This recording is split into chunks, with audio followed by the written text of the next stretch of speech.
Missed an episode of your favorite podcast? Choose from over a decade of content in our archives, not just the latest episode. All free at GCNlive.com. This is your call to action. Get prepared, America.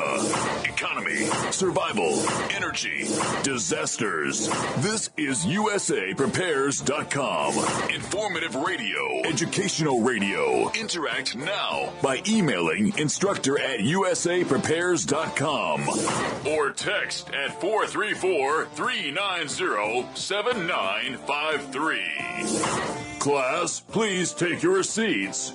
Now, your instructor, Vincent Finelli. Everyone all set, cocked, locked. There you go. Your dial set correctly to USA Prepares. Thank you for being in class with us today. Nathan is engineering the broadcast in Minnesota at GCN. I'm Vincent Finelli. Rich Sheben's with us. Welcome, Rich Sheben. Well, thank you, Vincent Finelli. How are you doing this morning? Well, I got my finger on the button. And I would like to play a clip. It's not the one that you sent me. Unfortunately, it's 4 minutes 30. But do you remember a guy by the name of Carl Klang, Klang? I don't. Okay. Well, Carl Klang produced an album, and he called the album Extremist. And it's the perfect song to play on Trash Day. Today's the day to take out the trash. And remember, class, never re-elect anyone, okay? And when I say take out the trash, I'm talking about using your vote like a rope and hang 'em high. Here's Carl Klang. Oh, by the way, this is 1998. Carl Klang was arrested, jailed in Colorado. They held him for a couple months while they performed a mental evaluation on him. Now, you tell me if this guy sounds like he was mentally competent or not. It's time we hang 'em, hang 'em, hang 'em, till their toes are dangling. Stretch those traitors' necks, hang 'em high. Before they up and bust us, let's use old-fashioned justice. Go out and get a rope and hang 'em high. Very well said, Carl Klang. Use your vote like a rope and hang 'em high. He also said vengeance is on the way. I think it is. I think we've had it. I think we've absolutely had it in the United States of America by these traitors, these treasonists, these liars, these cheats, these pedophiles, these thugs. It's an outrage. And so remember, class, this is my opinion, and I'd love to hear Rich's thoughts on this. If you invite someone to your house and he says, you know, I think we should have a tax increase. I think we should give more money to the police. I think we should spend more money on. If you think those people are your friends, I think you're confused. I think if you do the research, you'll find out that about 65 to 75% of what you earn goes up in smoke. Taxes of all kinds. We got a family here, a clan that decided that they wanted to have a tax increase. We went from the 5% neighborhood to this over 6% neighborhood for sales tax. I despise those people. It's like a 20% sales tax increase. For what? It never materialized. It's just more money going down the drain into costumes and guns for the guys in costumes and police cars and infrastructure that, well, I shouldn't say infrastructure. I should say surveillance structure. That's the kind of stuff it's used for, against us, in the name of protecting us. Rich Sheben, your thoughts? Well, not just surveillance, but censorship, propaganda, professional wordsmithing, subliminal messaging. Every tool in big tech is used to keep the people down and funnel the money away from the little guy to the handlers, to the owners.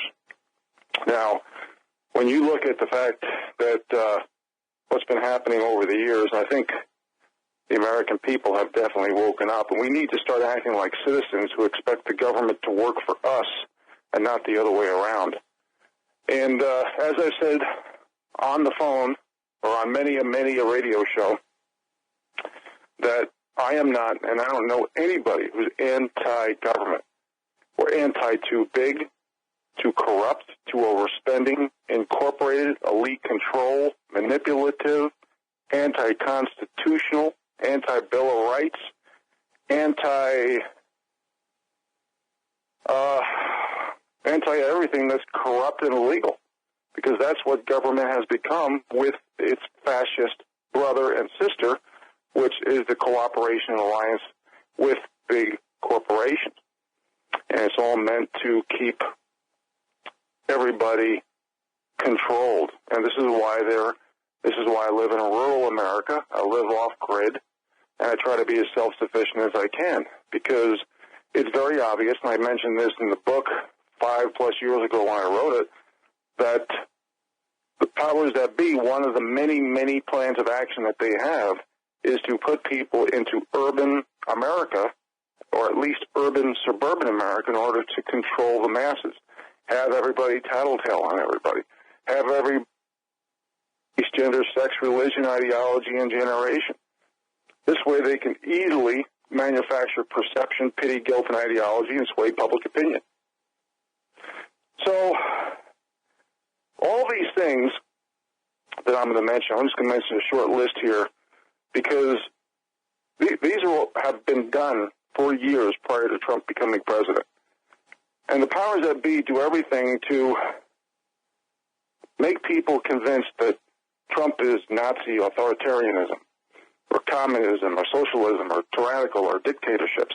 Basically all the things that the left want us to be.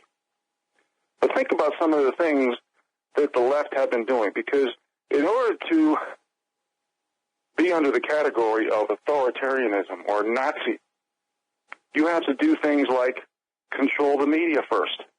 Well, what do you think we are? We're citizen journalists. We're the new media. We're not doing this for fame or fortune. We're doing this for our country. They also want to control the police. How many times have you seen groups like Antifa and Black Lives Matter creating destruction, destroying private property, and creating violence against others, and the police sit back and do nothing? Have you noticed that the left is doing everything in their possible to eliminate due process? That's right, no accountability. How about government schools controlling curriculum and the parents having no say? Sound familiar? How about private property being invaded by so-called the authorities? How about strip searches like TSA at airports? How about the court system, lawyers and judges selling out the little people for so-called justice, where the little people has no protection under the law, no rights under the law, and no restitution under the law? How about voter fraud? We'll talk about that a little bit today, too, Vince, after the break. Yeah, Rich Sheehan's with us. offgridmontana.com. Take out the trash today.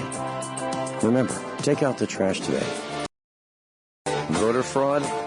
Rich Sheehan, you want to talk about voter fraud? Yeah, where'd Rich go? Rich, you there? Can you hear me, Vince?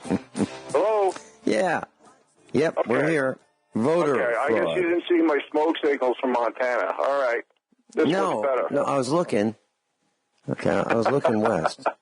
Okay. Northwest. All right. So I just want to talk about, besides voter fraud, just a few other things that are so important on this election day.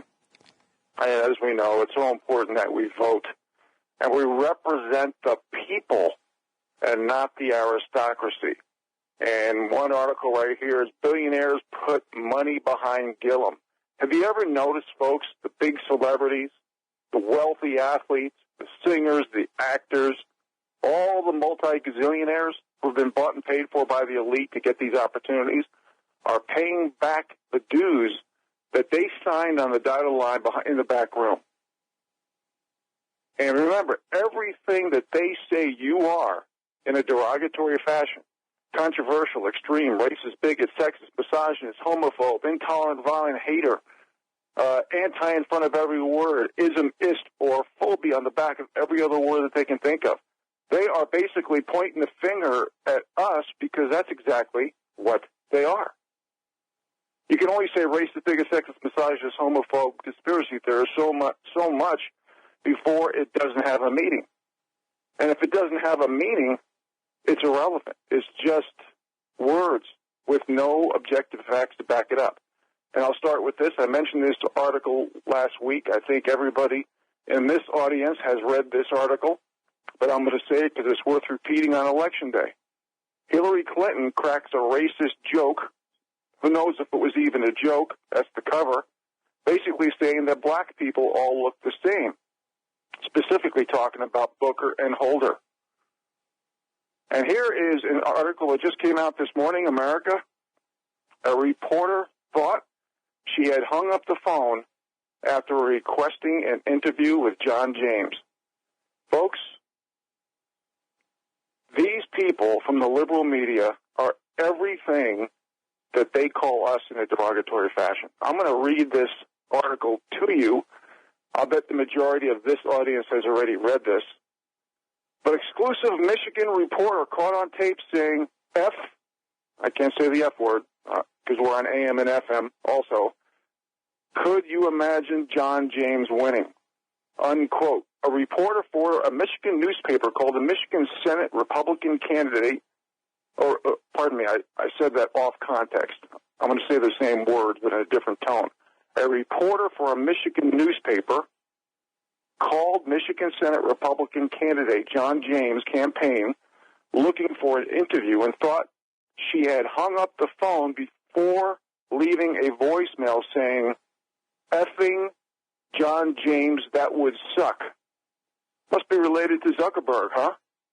Brenda Battle, a reporter for the Huron Daily Tribune, left a voicemail on John James's campaign office phone number at 3:40 p.m. Monday requesting the interview for Wednesday, the day after November 6th midterm elections. In the voicemail, she expresses her interest in interviewing James, believes she hung up the phone, and then goes on to curse out possible James victory, saying she doesn't think it will happen.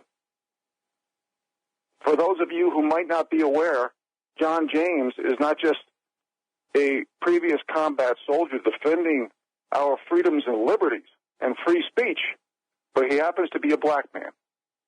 Those of you in Michigan, please, I humbly beg you to vote for John James. Battle attempts to hang up even after giving her number, but the phone remains connected. Quote, "Man, if he beats her, Jesus, effing John James. That would suck." Phew. I don't think it's going to happen, though. Battle continued. And here we are. When the left uses terms, folks, like racist, bigot, sexist, misogynist, homophobe, conspiracy theorist, hater, all this crap, yet the fact that Kavanaugh's accusers are coming out of the woodwork saying that they lied, and their comments are of the following, like, oh, I did it for attention. Oh, I did it to break up his family. I mean, come on, people. We need to wake up. Things that we're living in a freaking Twilight Zone episode. And I keep hearing that. I keep hearing that term Twilight Zone on many of these broadcasts. That's what they appear to be. Rich Sheben's with us. You know, Rich, I was thinking about why is it that when new homes are built today, the ceilings are textured and the walls are textured. If you go to a new apartment complex, you'll see that the brand new walls and ceilings are textured. They've got a machine to do that. It's like a spatter gun, and it spatters the spackle on the wall, and then they trowel it so that, you know, it has this textured look. Sometimes they call it popcorn, kind of a popcorn look, and they've got different names for it. And I was thinking about that during the break. And I was thinking, why is that? Well, the reason is not so much for decoration, but for cover-up. to cover up the imperfections, to cover up the sloppy framing work that the framers did when they put in crooked studs. So the studs are crooked, and they just, instead of straightening out the studs, putting a cut in the stud and then nailing a sister board to it to straighten out the stud, they just use the crooked studs, and then they sheetrock over it, and then the sheetrock is bent and wavy. The ceiling has joints that don't meet right. You put all that together, and how do you fix it? Well, the sheetrock guy is the guy that has to cover it all up. So what he does is he tapes it, puts some spackle on it, then sprays it, and then trowels it so it's a textured finish. So it's sloppy work, covered up. Now, why am I mentioning that? Well, I think we ought to start exposing people who are doing sloppy work and who are cheating their customers. And what do I mean by that? Well, I'm talking about politicians, of course. I'm talking about stores who sell things and then they renege on the warranties. I'm talking about people who do all kinds of things. They enter a transaction, they get paid for it, and then they renege. Let me give you an example. So I was talking to a guy who had a Chevy truck. It was a four-wheel drive truck, SUV.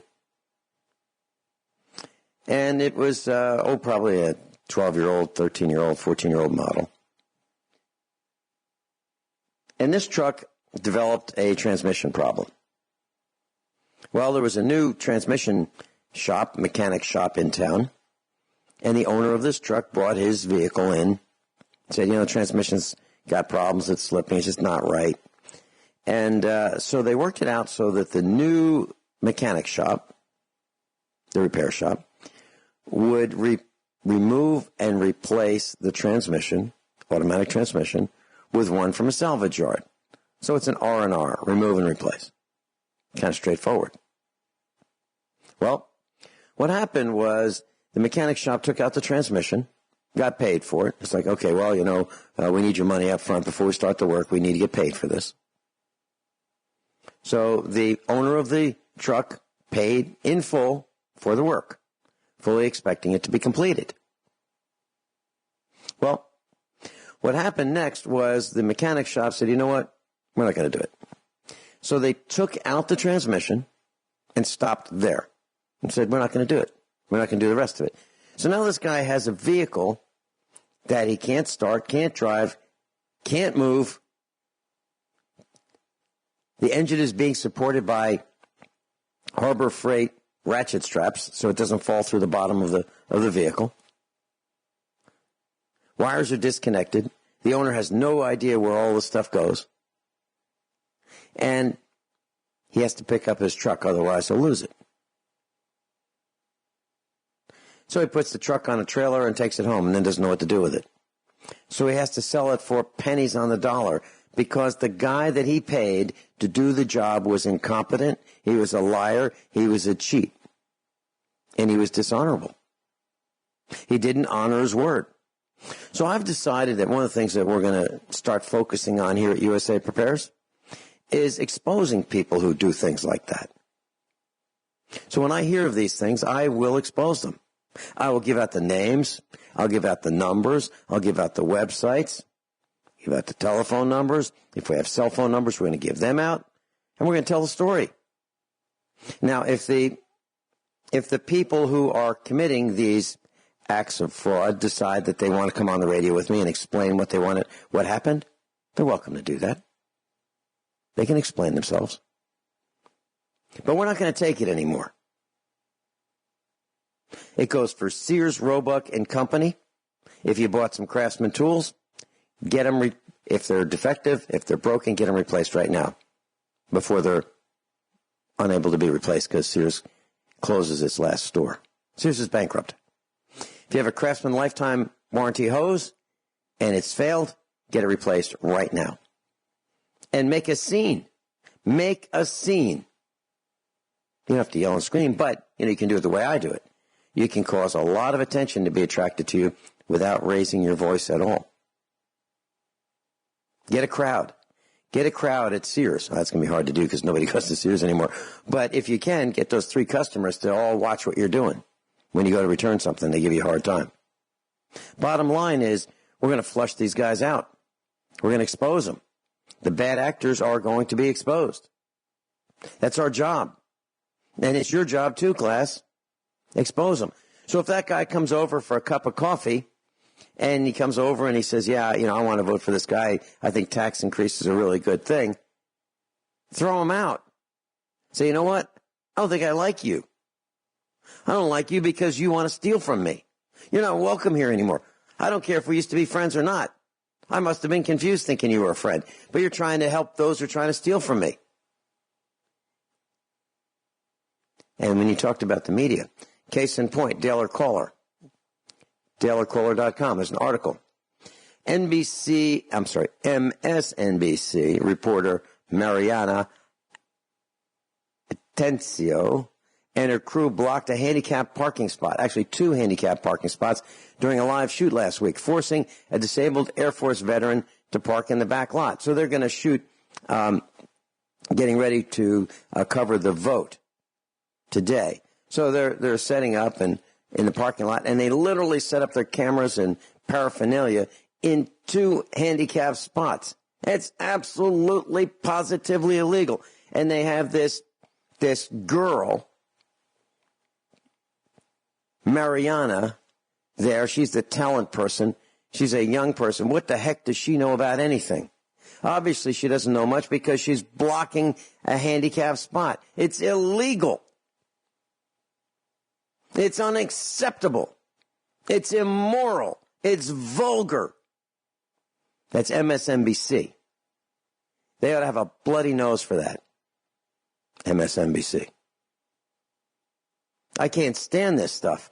Who in their right mind would take a parking space from a handicapped individual? Think about it.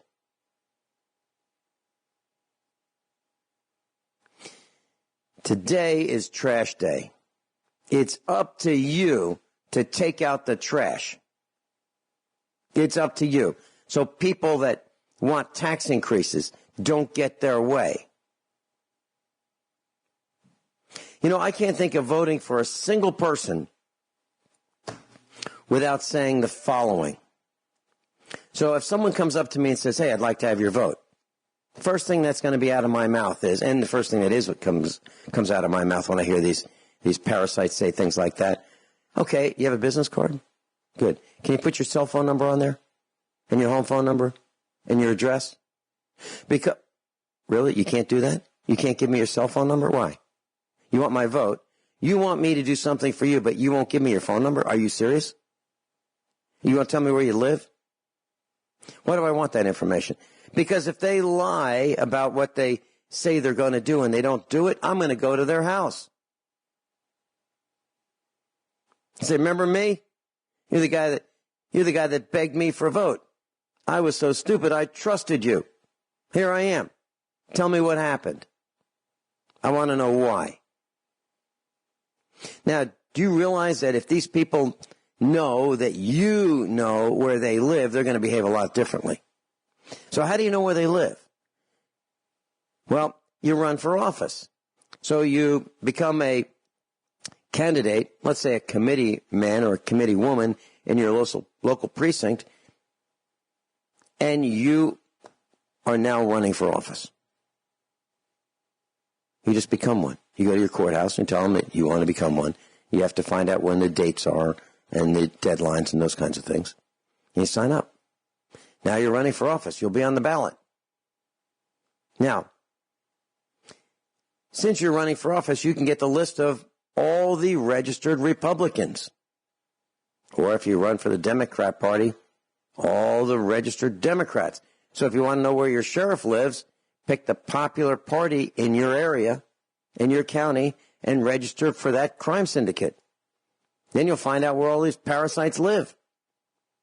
And now, actually, I think it's your duty to share that information on a website. Just want to let you know, here's where some of the prominent people in our neck of the woods live. How do you think that'll affect their behavior? Sheriff, where do you live? Well, I'm not going to tell you. Why? Well, because it's to protect my family. Oh, really? But you know where I live. You come down my driveway anytime you damn well please. With guns and costumes and tear gas and grenades and handcuffs and your buddies with body armor. Do I sound angry? Of course I'm angry. It's trash day. Take out the trash. Right on, Vince. Right on. And if I may interject, Vince, people, what Vince is really saying in his summary, I'm not putting words in his mouth, is we got to expose the fraud that's been collecting against the little guy.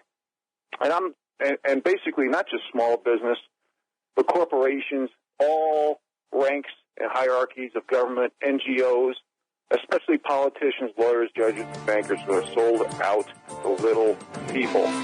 I'm not trying to represent anybody, but here on USA Prepares, we stick up for the little guy. The bottom 93% of income earners who has no restitution for the law, no rights under the law, and no protection under the law. And Vince, after the break, I'd like to go through a few more articles that would uncover some of this fraud, if you don't mind. Rich Evans with us. Rich, I never mentioned this story, but when I had a job at the bank, and I was in charge of advanced technologies at a credit card bank, and there was a corporate headquarters up north, and I was in the southern division, and we had a pretty large operation. And one day, 11 people got on an airplane and flew from the corporate headquarters north to where we were in the Southern Division to meet with my boss in the conference room and demand that I be fired. I think I set a record. I mean, 11 round-trip airfares to demand one person get fired. Okay? And I was accused of things like, it was pretty impressive, the things that I was accused of. And one was, you know what's wrong with you? You see things in black and white. Now, they weren't talking about race. And I said, right, I do. I'm able to make decisions. I do see things in black and white, like right versus wrong. It's clear as day to me. And the funny thing is, back then it was $330 for a round-trip fare from the north to the south in this corporate environment. And the funny thing was, my boss sent them all packing. He just told them, I'll go back up north, because they were going to keep me. And after it was all over, after the shootout was all over, there was 11 people against my boss in the conference room. And he told them to take a hike. And here's why. The bank had, they had a relationship with a big computer manufacturer. Mainframe company. And when it came time for me to buy stuff, they wanted me to buy it all from that big computer manufacturer. We'll call them IBM. I thought there were better products out there. Way better products at way less money. And it was my budget anyway. So I bought the best products at the best price to do the job. And that really messed up the corporate environment because they had received gifts, I believe, from the big corporation that was selling computer products. Kind of like politicians. And they were so entrenched and they enjoyed their gifts so much that they would hop on a plane in unison, in solidarity, to get Vinny fired. That's the kind of stuff that happens. Now, that's on a small scale. That's just, them against me. That's way before I became a broadcaster. That was back in the 1980s. True story. But that kind of stuff happens. And people will attack you if you stand up against the machine.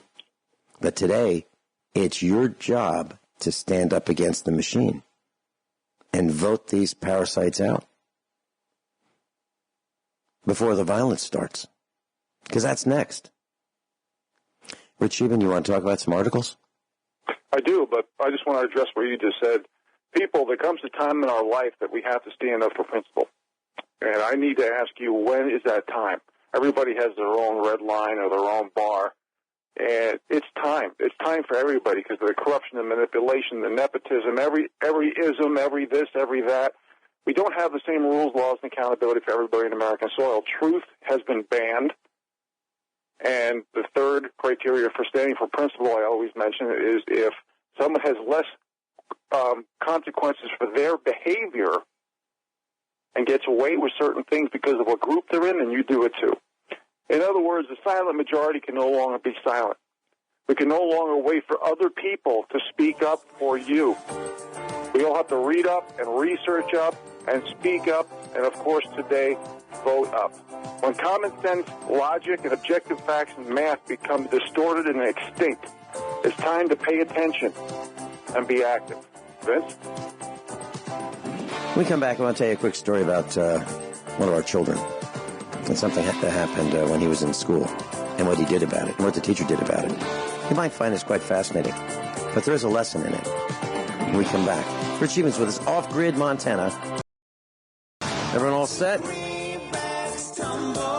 Cocked, locked, trash day. Back decades ago, our son was enrolled in the public training camp. He was in kindergarten. This was before we took him out of school. He actually completed the 4th grade in the public training camp. Another one of our children got as far as the 6th grade. Another one of our children never went to school until high school because he decided he wanted to try the public training camp. But anyway, one of our boys was in kindergarten, and during the parent-teacher conference, the teacher said, Mr.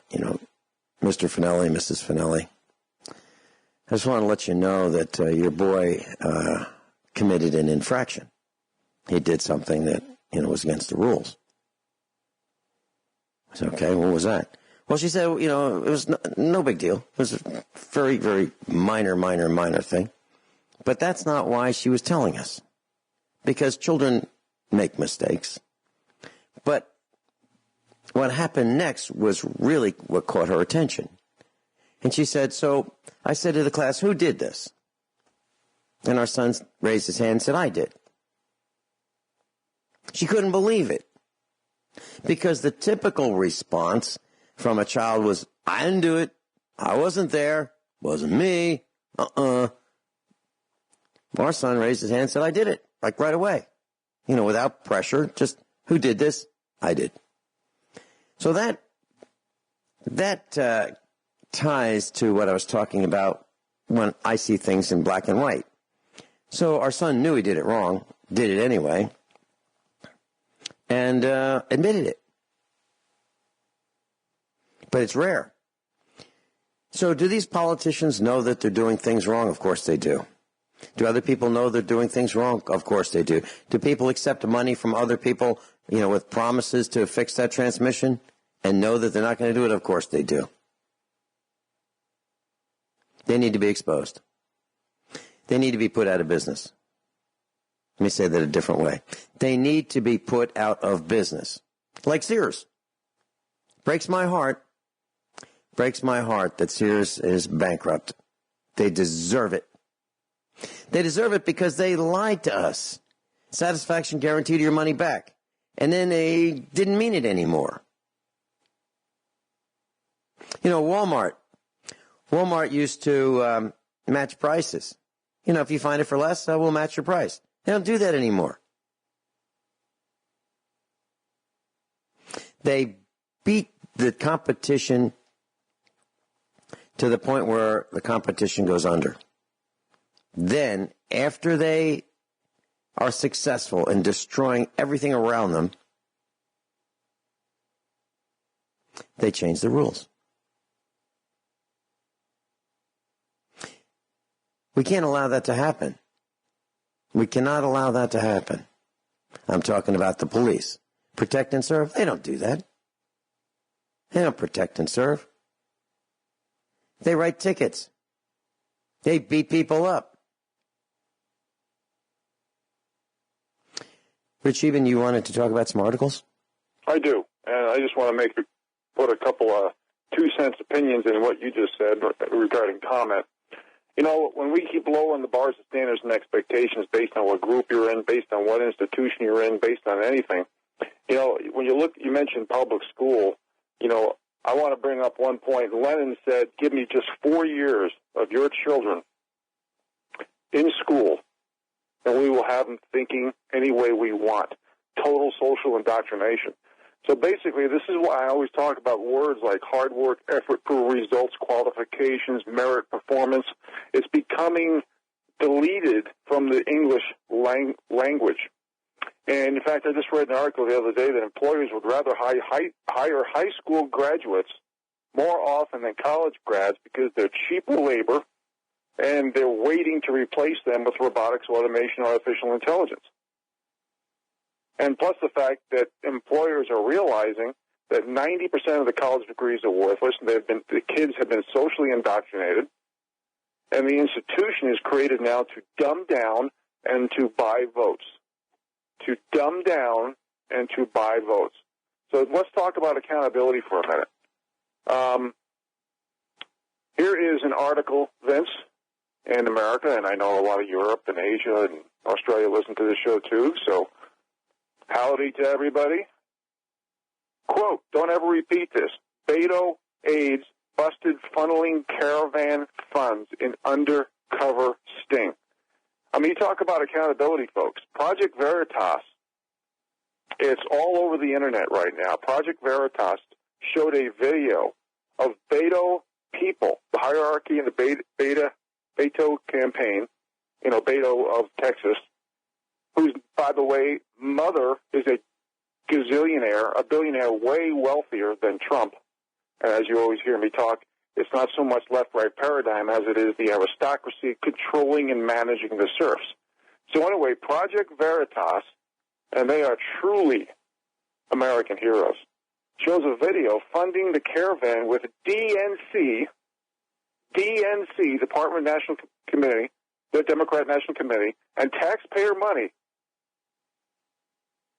from Beto campaign headquarters, funding caravan with DNC and taxpayer money. And they got this on film. Folks, you can't get more lack of accountability. I mean, we're getting to the point. Here's another article. Albuquerque man wearing Trump shirt turned away from voting. Remember in 1993 when Harry Reid made this great speech that no sane country would give or grant birthright citizenship? Boy, that's kind of... they expect everybody to have no memories. How about the Florida rallies? And this is a small rally for Trump. Trump DeSantis speak to 8,300. I mean, I'm seeing 10,000, 15,000 for Trump rallies. And Bernie Sanders and Gilliam speak to 200 to 300 people. We don't even need comment with some of these articles. North Dakota Democrats buy ads discouraging hunters from voting. I mean, we really are living in a censorship, surveillance, politically correct Twilight Zone 1984 Orwellian episode. This is like we're inside a TV. And how about this regarding accountability, Vince? You like this? FBI. Hundreds of agents took bribes from CNN, New York Times, NBC News, and more. I mean, I can't even... I'm almost speechless regarding adding comments to these articles. And do you remember when Don Lemon said, I don't see Democrats killing people over politics? Well, Steve Scalise, we all know who he is. The Democrats tried to kill him, and they almost succeeded at a baseball game. He did a little homework. and he compiled 20 or 30 tweets, and I got to 40 or 50.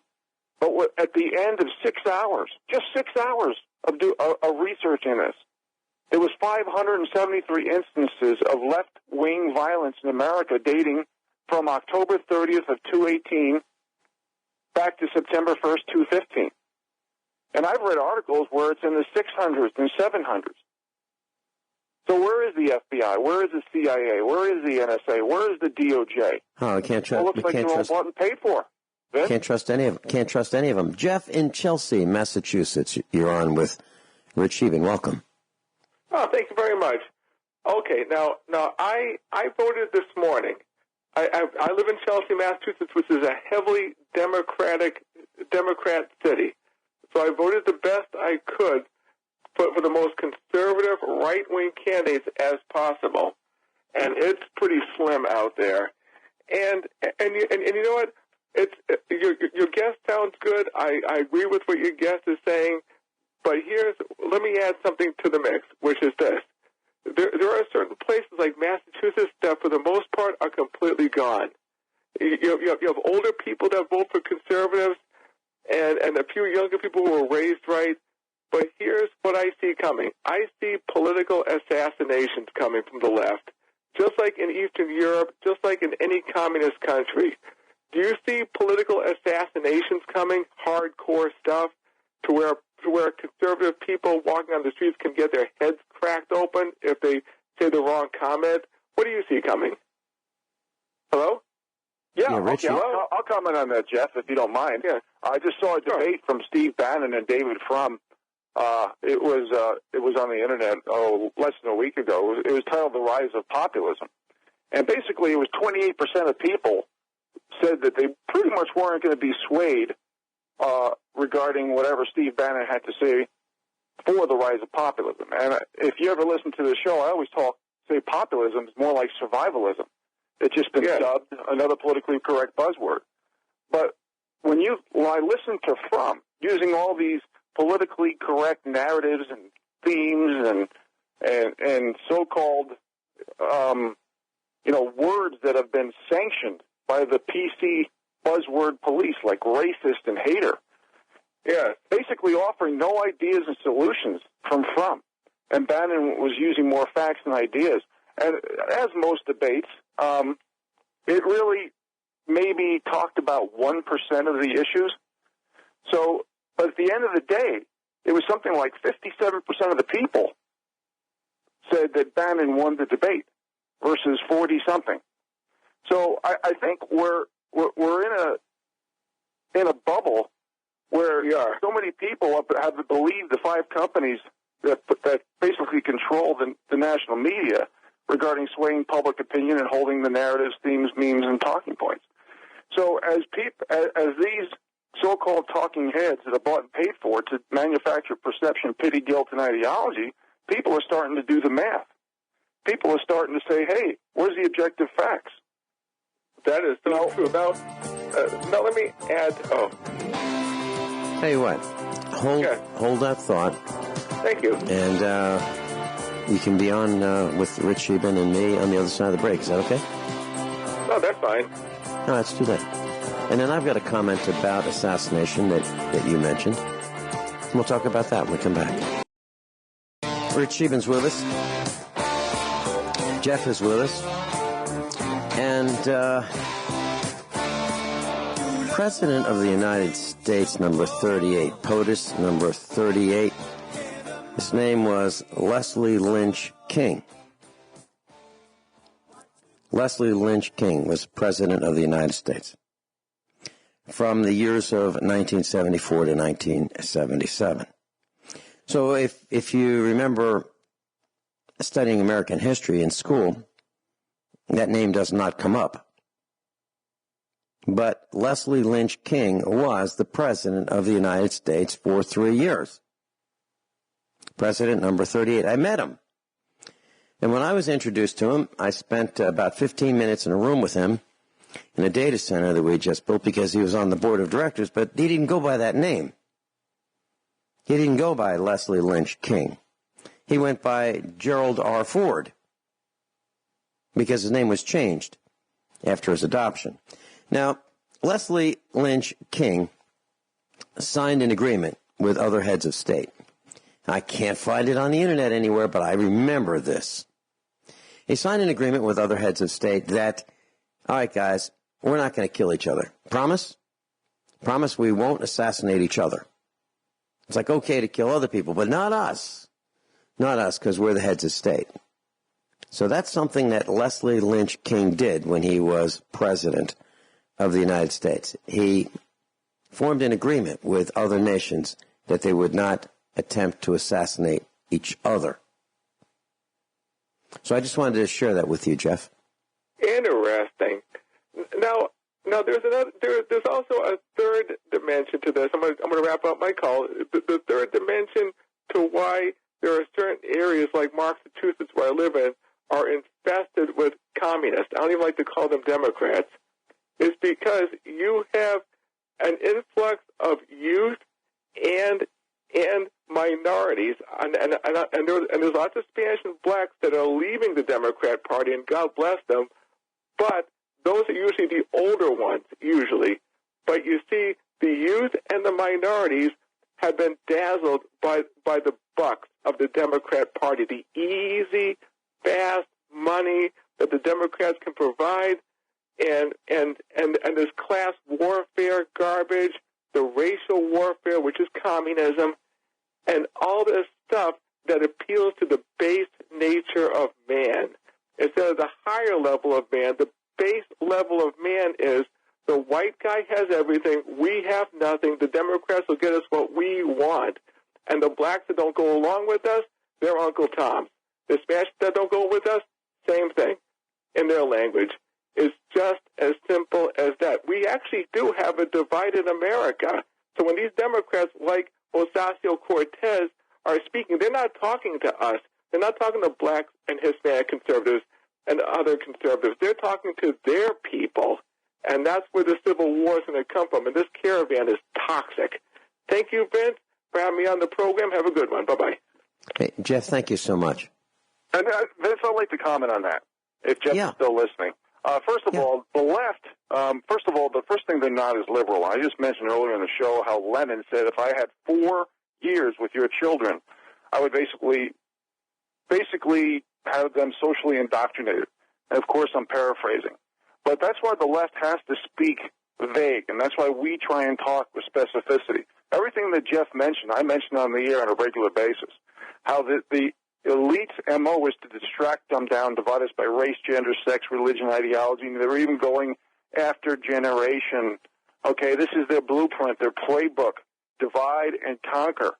Now, when I talk about specificity of some of the things that they do, things like censoring books and words, and the DOJ, the Democrats, Globalist Party funneling money to liberal groups, excluding conservative ones, having science bought and paid for, China-style communism, censorship, surveillance, which is the new police state, financial economic confiscation for the bottom 93%, father, mother, husband, wife, boy, girl definitions being illegal or at least politically incorrect, families and fathers being replaced by the state, pedophilia being normalized, the marrying of children, pets, farm animals, and inanimate objects, young children choosing sexual identity as young as 6. I mean, you can't make this stuff up.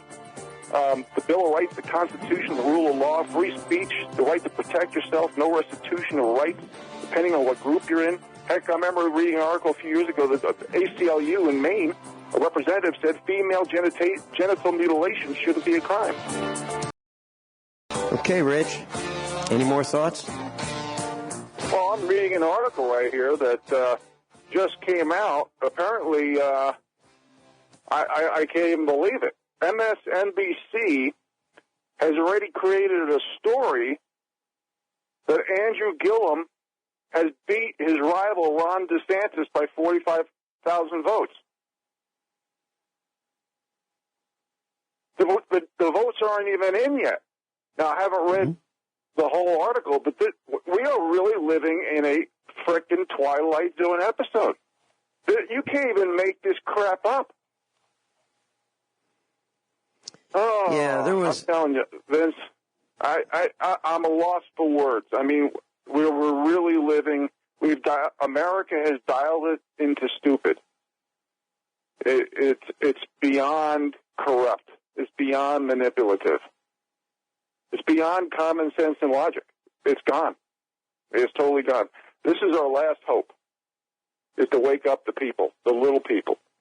You remember that's why I ran, pardon me, but that's why I ran through all these, things that are on the chopping block that the powers that be are trying to normalize. And this is why I'm so adamant about, if you don't want to read Marx, Alinsky, Cloward and Piven, Communist Manifesto, Frankfurt School, and see how we're so drunk on the Kool-Aid of political correctness, which has actually created and set the stage for government interventions, confiscation, and redistribution of wealth and group identity politics under all these professional wordsmithing names.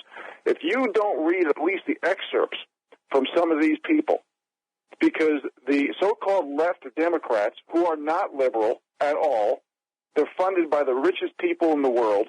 The very few people, are running the show for the rest of us, where you can't control your own destiny. If you just read Marx, Cloward and Piven, Frankfurt School, Communist Manifesto, if you just read this, you will see that the left is following their playbook by the letter, by the line, by the word. I beg of you, America, read up, research up, then speak up and vote up, or else we won't have an America. So the 1 million-plus combat soldiers who gave their life for this country will mean nothing.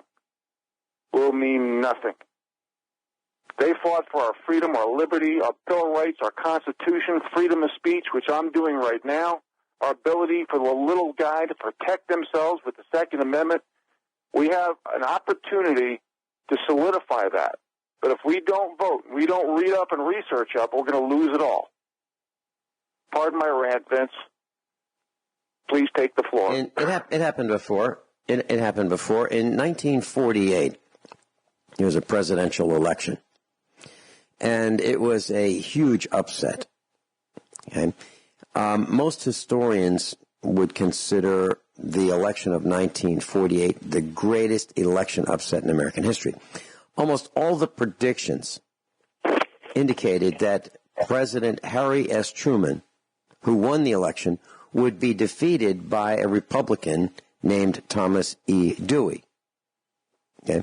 Now, why is that? Well, let me give you one more piece of information. I'm going to read a headline. Dewey defeats Truman. That's the headline. Was the incorrect banner headline on the front page of the Chicago Daily Tribune, November 3rd, 1948. The day after incumbent United States President Harry S. Truman won the presidency.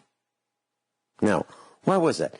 If I remember correctly, there was some polling done. People were called up and, asked who they would vote for and so forth. And so the media felt that that Dewey would be the president. What they didn't take into account was not everybody had a telephone in 1948. Now, I can't find that information, but I believe that's the reason why the media got it wrong.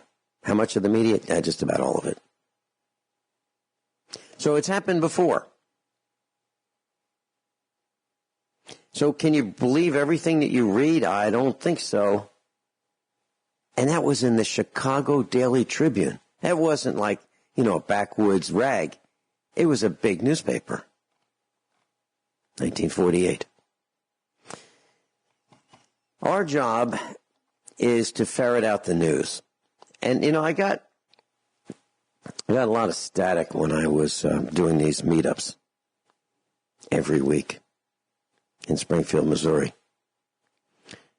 I would get some flack, toward the end. Like, why don't you teach us, how to do, like, Prep 101. And I kept saying, look, Vinny's not going to be around all the time. I consider it my job to teach the meetup people how to decipher what's really happening, how to ferret out the truth, how to think for themselves. Because Vinny's not always going to be here. And that's true with the radio, too. Vinny's not always going to be on the radio. That's a given. There's going to be a time when something happens. Either I get fed up with it, or something else happens, or some kind of a event happens in my family's life that I can't do it anymore. And I may just walk away because I have to. Or I may just walk away because I want to. Or I may just walk away because I think that I'm wasting my time. I don't think that's the case right at the moment, but it could be. I am so frustrated. I got an email from one of our instructors. He was on the Doomsday Preppers, and the upshot of his email was, hey, we had a potential get-together where we're going to teach people about scouting and communications and radios and, that kind of cool stuff. And there were 47 people involved, if I'm not mistaken, 47 people invited. 5 showed up. I sent him an email, and I said, yeah, I'd be willing to venture that those 5 were the organizers, preaching to the choir. There's going to be a point in time where we say, you know what, guys, we can't help you. Now, I'm not talking about our class. I am not talking about our class. I am talking about the GDP, which is different from Captain John Reagan's GDP. My GDP is the generally dumb public. Unbelievable how dumb they are. I mean it. I really mean it. I just can't believe how stupid people are. I met a guy recently, and he had to sell some of his things because he needed money. Now, I bought something from him. I called him up to tell him thank you. After we got home, an hour later, they were out eating at a restaurant. If you need money for things, necessities of life, do you waste it on huge screens, blue screens, that have, great resolution, and going to restaurants? Is that what you do? Or do you put your money where it really matters? Now, I can understand having a nice screen to a point. But what kind of programming are you going to watch on those big screens? Because what I see is nonsense. I don't see much programming. I was talking to someone about, he said he doesn't have satellite TV. This is a different guy. And I said, yeah, satellite TV, 200 channels of nothing to watch. That's what it is, in my opinion. 200 channels of nothing to watch, or more. And if I go to Sam's Club and they've got that guy hawking satellite TV and tries to grab me and tell me sir, do you watch TV? No. Why would I do that? Why would I watch TV? Why would I watch TV? Watch some talking bald-headed shills talking about how great the market is and encourage me to lose everything I've worked for? Would I watch them? Or would I watch some perverts? Like Ellen DeGenerate. In that kind of ilk. These are all my opinions. By the way, I can't believe it. I can't believe no one has sued us yet. No one. Not McDonald's, not Sears, nobody. Nobody has sued us. That big bad state of Missouri came after us. We had to put them in their place. But no one sued us yet. Why? Because our defense is simple. It's the truth. Bingo. So, the truth. So my challenge to the class today is if you see something, say something. Now, my son is about my size, okay, in the 130 to 140 pound neighborhood, 5'7". He sees someone in a handicapped parking space. He takes them to task if they shouldn't be there. If they don't have a handicap sticker and nobody's handicapped and they park sideways in there and take it when it shouldn't be used by them, he lets them have it verbally. He makes a lot of noise. Good for him. My recommendation is, class, if you see something that's wrong, speak up. Now, don't get yourself shot, but speak up. Speak up. I was in Sam's Club's parking lot a couple days ago, and I had a trailer. I was pulling a vehicle on a trailer. I parked at the end of the end of the end, out of the way of everybody, because my truck and trailer was a little longer than, one car space. So I found a spot that was two spaces deep. Some jerk in another truck and trailer comes flying through there. Dangerous. High speed. I get out of my truck and I go, what a jerk! What a jerk! Do you see that? Look at that guy. What a jerk! Just a quick comment, class. In the 1960s, I replaced a fuel pump on a Ford vehicle. The price was $9.99. That's without sales tax. There was no sales tax. No sales tax in the 1960s. 30 minutes to replace a fuel pump plus $9.99 for the part. Did the same thing on a John Deere tractor. We have a 1985 John Deere tractor. It's a diesel. The part, same kind of fuel pump, was $27 a few years ago. And it took a half hour to replace it.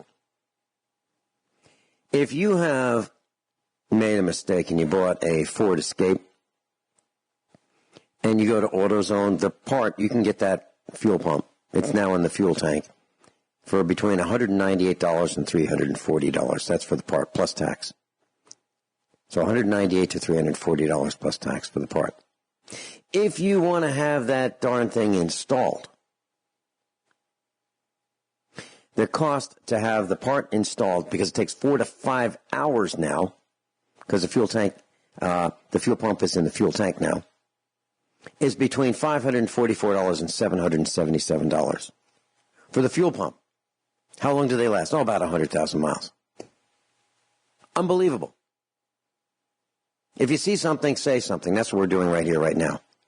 Rich Scheben? Absolutely. And this is obviously going to be too late for today's voting day. We'll take out the trash day, as you said, Vince. But what we need to do is we have to have citizen journalism. We have to have ideas and solutions. And I'd like to do a show in the near future, Vince, just about ideas and solutions. How about Friday? One of the things that I talk about... Sorry? Would you like to be on Friday? You can have the whole day on Friday.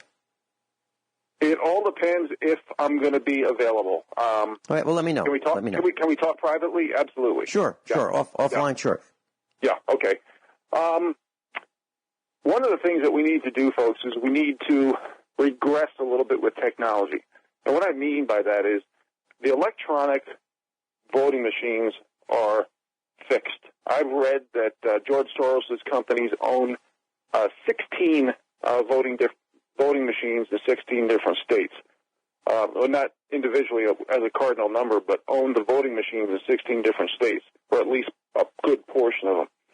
We have to go back to paper ballots, paper receipts, and so when you come home with the receipt, let's say you vote on card number 532, you have that receipt, you can go online and verify online that your vote was cast correctly, and then we can correlate that with not with electronic voting machines, but counting out loud over video by a person counting the vote. Like, vote card 532 voted for this person or this ticket or whatever. And it has to be allocated that way so we can stop all the ballots that are being thrown in the woods, burned and buried, which are 99% Republican ballots, dead people voting, manipulated voting machines, multiple voting from people, illegal voting, people being bussed across the state and over county lines. I mean, again, we're in a Twilight Zone episode. And this is why we have to start, like we started at the beginning of the show, folks. We started where we have to have accountability to the little people. We have to expose the fraud that's been collecting on the little guy. Doesn't matter if it's a small business, a big corporation, government entity, an NGO, politicians, lawyers, judges, and bankers. We have to expose these people for the fraud that they usually are, because we don't have the same rules, laws, and accountability for everybody. It's separately tiered based on what victim group or protection group status you have. We cannot do that. That's why I played that last week when I was on with Vince. We played that video, or it was an audio for you on the radio, about Carol Swain from Prager University, saying that Republicans are the party of freedom and liberty. And she made it very clear the 13th, 14th, and 15th Amendment was for blacks and for women, against slavery, for voting. We have to read up, research up, speak up, and please today, America, vote up. Ben, thank you for having me on, exercising my First Amendment rights as always. I appreciate it. And vote, yes, and vote against all tax increases. And let's make voter fraud a capital crime. You're involved in voter fraud, you die. Simple as that. Treason. Treason. How about that? Think about that, class. But Scheben, thank you so much for being with us today, spending your time that's not replaceable, sharing and educating.